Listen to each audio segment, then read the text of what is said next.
नमस्कार, मी पल्लवी. माझ्या चॅनलमध्ये तुम्हा सर्वांचे स्वागत आहे.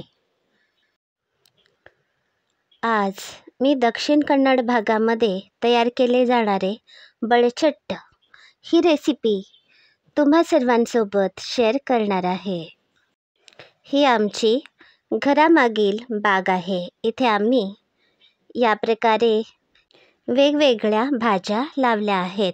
त्यापैकी ही एक, या भाजीला वाडी असे म्हणतात. ही मांडवावरची वाडी आहे. गोव्यामध्ये याला मायाळू असे म्हणतात. आजच्या रेसिपीसाठी आपण वेगवेगळ्या पालेभाजीचा उपयोग करणार आहोत. ही वाडी मी थोडी काढून घेते. या भाजीला नेलवाळी असे म्हणतात. कन्नडमध्ये नेल म्हणजे जमीन, जमिनीवर उगणारी वाडी असा याचा अर्थ होतो. तर आज ही नेलवाडीसुद्धा मी काढून घेणार आहे. याबरोबरच ही रताळी आम्ही लावली आहेत. या रताळ्यांचा हा पालासुद्धा आपण घेणार आहोत. ही कोवळी पाने आपण काढूया.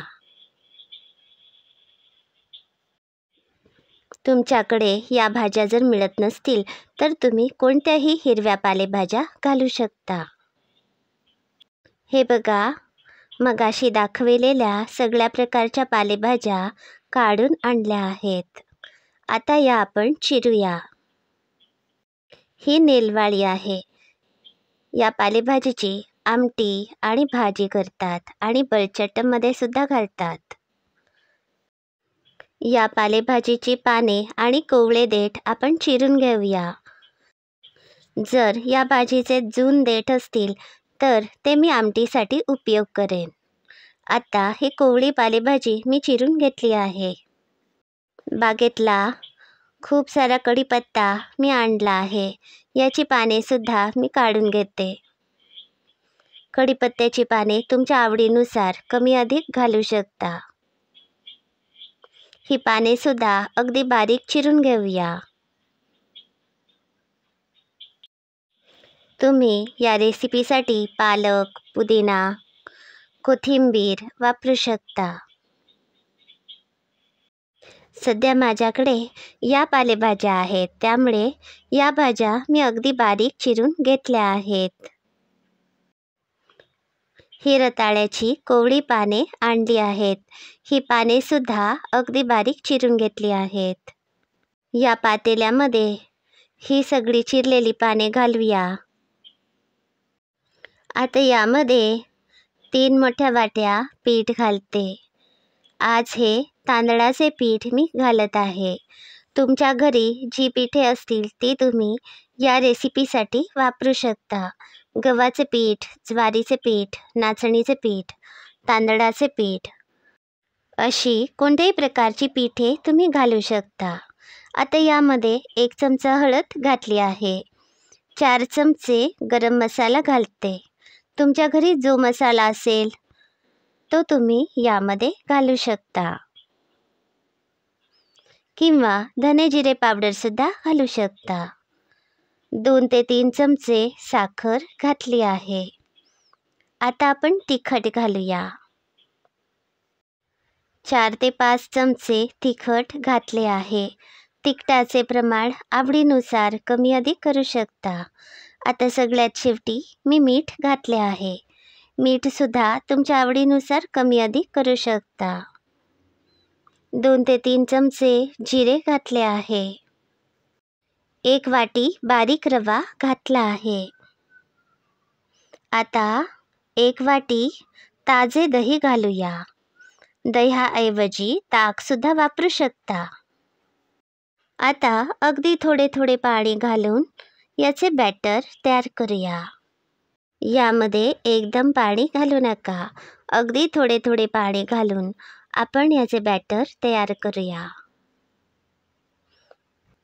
जर समजा पाणी अधिक झाले तर कोणतेही पीठ थोडेसे घालू शकता.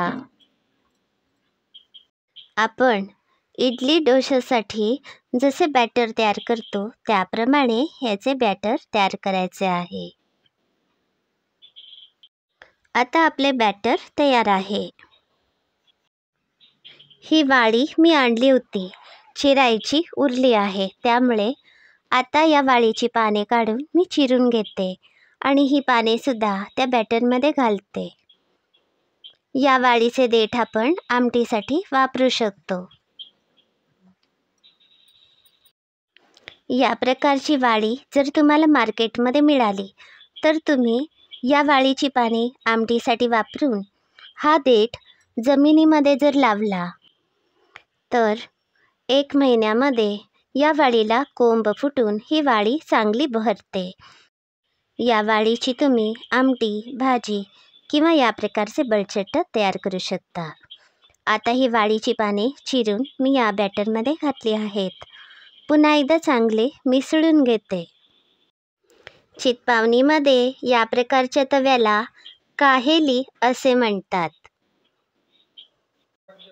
आता या तव्याला मी थोडेसे तेल लावून घेते. तेलाऐवजी तूप किंवा लोणीसुद्धा वापरू शकता. तवा आता चांगला तापला आहे. यामध्ये या प्रकारे पीठ घालून असे आंबोळीसारखे पसरवून घ्यायचे आहे आणि झाकण ठेवायचे आहे. आता एक बाजू चांगली भाजून घेतली आहे. दुसरी बाजूसुद्धा आपण भाजून घेऊया. बळचट्टचे दोन्ही भाग आपण चांगले भाजून घ्यायचे आहेत. हे बळचट्ट चवीला खूपच छान लागते. या पद्धतीने मी सगळी बळचट्ट तयार करणार आहे. हे बळचट्ट तुम्ही सकाळच्या नाश्त्यासाठी किंवा संध्याकाळी खाण्यासाठी सुद्धा तयार करू शकता. हे बळचट्ट तुम्ही दह्यासोबत सर्व करा किंवा चटणीसोबत सुद्धा सर्व करू शकता.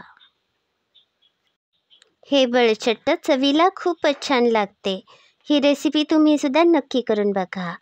अशाच सहज सोप्या रेसिपी बघण्यासाठी माझ्या चॅनलला नक्की भेट द्या. याबरोबरच अजूनही जर तुम्ही माझे चॅनल सबस्क्राईब केले नसेल तर आजच करा.